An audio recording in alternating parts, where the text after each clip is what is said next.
Bismillahirrahmanirrahim. Dear student, at first take my salam. Assalamu alaikum.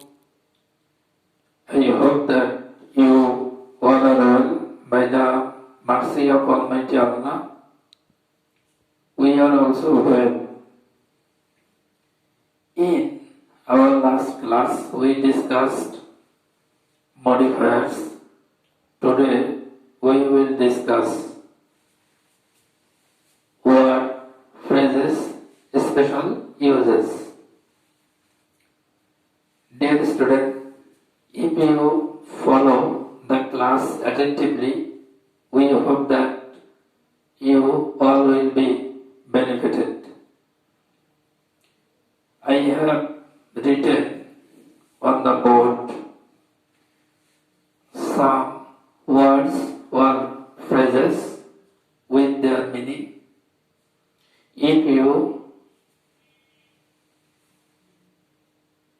will memorize these rules, these words or phrases, we hope that you will be able to answer to the question number 3 in your examination. Look at the board. Here, these rules are very effective on the question number 3. I speak both Bengali and English for your better understand. দেখো এই question নাম্বারটির answer করতে গেলে তোমাদের প্রথমত যে ওয়ার্ডগুলোর অর্থ জানতে হবে সেগুলো এখানে লিখে দেওয়া আছে। তোমরা যদি এই ওয়ার্ডগুলো ভালোভাবে মেমোরাইজ করো তাহলে আশা করি যে তোমরা এটার অ্যান্সার সঠিকভাবে করতে পারবা। যেমন এখানে দেখো একটা সং করে দেওয়া আছে। এখানে মূলত 10টি ওয়ার্ড অথবা ফ্রেজ দেওয়া থাকবে। তোমরা যদি এই 10টি সঠিকভাবে ইমপ্লিমেন্ট করতে পারো বা প্রয়োগ করতে পারো তাহলে 10.50 অর্থাৎ 10টাতে 5 মার্কস আছে, তোমরা 5-এর মধ্যে 5ই পাবা। দেখো প্রথমত দেওয়া আছে এখানে ওয়াজ বর্ন অথবা ইজ বর্ন। ওয়াজ বর্ন অথবা ইজ বর্ন আমরা কারো জন্ম তারিখ অথবা জন্মস্থান বোঝাতে ব্যবহার করব। তারপরে দ্বিতীয়ত দেয়া আছে দেখো হ্যাভ টু। হ্যাভ টু কখন ব্যবহার করব? দেখো বাধ্যবাধকতা আছে বা নাই অর্থে হ্যাভ টু ব্যবহৃত হয়। তারপরে দেওয়া আছে দেখো would rather অর্থাৎ would rather-টা আমরা কখন ব্যবহার করব? আমরা জানি যে would rather-এর পরে সাধারণত would rather-এর পরে than থাকবে এবং মূলত তুলনা করার অর্থে would rather ব্যবহৃত হয়। তারপরে দেখো had better। had better মানে বিশেষ কোনো পরিস্থিতিতে কি করা উচিত এমন অর্থে had better ব্যবহৃত হয়। যেমন আমরা বলে থাকি you had better go home। তারপর আছে let alone। let alone এর অর্থ হচ্ছে সাধারণত অন্য কোনো কাজের কথা ভাবাই যায় না এমন অর্থে let alone ব্যবহৃত হয়। প্রিয় শিক্ষার্থীবৃন্দ, let alone-টা সাধারণত আমরা এমন একটা পর্যায়ে ব্যবহার করি যেমন মানে অধিক কল্পনা অর্থেও অনেক সময় let alone ব্যবহৃত হয়। তারপর দেখো hot হট ইফ অর্থ হচ্ছে কোনো কিছু ঘটার ভয় প্রকাশ করতে ব্যবহৃত হয়। যেমন hot if we fail in the examination, আমরা যদি পরীক্ষায় ফেল করি তাহলে কেমন হবে। অর্থাৎ কোনো কিছুর ভয় প্রকাশ করতে সাধারণত হট ইফ ব্যবহৃত হয়। তারপরে অ্যাজ দো অথবা অ্যাজ ইফ, আমরা জানি যে অ্যাজ দো অ্যাজ ইফ এর রুলস আমরা রাইট ফর্ম ভার্বসেও পড়ছি, কমপ্লিটিং সেন্টেন্সেও পড়ছি। সাধারণত অ্যাজ দো অ্যাজ ইফ এর প্রথম অংশ যদি প্রেজেন্ট ইনডিফিনিট হয় তাহলে পরের অংশ হবে পাস্ট ইনডিফিনিট, এবং প্রথম অংশ যদি পাস্ট ইনডিফিনিট হয় তাহলে পরের অংশ হবে পাস্ট পারফেক্ট। প্রিয় শিক্ষার্থীবৃন্দ, তাহলে আমরা অ্যাজ দো এবং অ্যাজ ইফ যেন অর্থে ব্যবহার করব। যেমন হি অ্যাক্টেড অ্যাজ ইফ অথবা as though he had the king of Bangladesh. বাংলাদেশে মানে সে এমন ভাবে অভিনয় করছে সেজন্য বাংলাদেশের রাজা হয়ে গেছে, এমন অর্থে ব্যবহৃত হবে। আচ্ছা, তারপরে দেখো as soon as. As soon as অর্থ হচ্ছে যথা শীঘ্রই সম্ভব, অর্থাৎ যত তাড়াতাড়ি সম্ভব।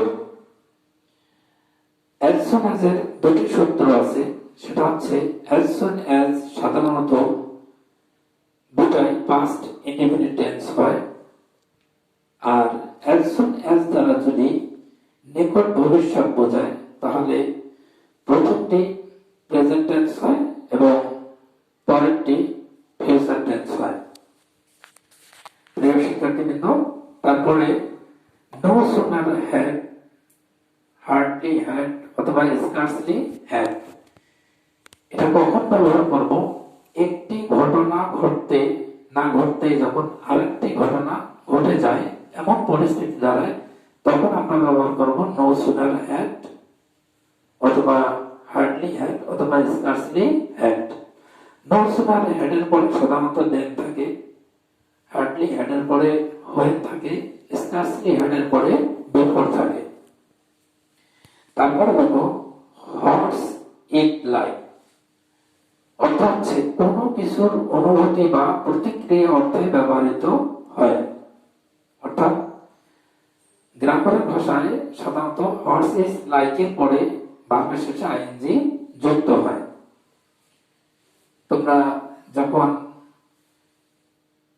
অ্যান্সার করতে যাবা তখন দেখবা যে যেখানে ভার্বের শেষে আইএনজি আছে তার পূর্বে তোমরা ব্যবহার করবা হর্স ইট লাইক।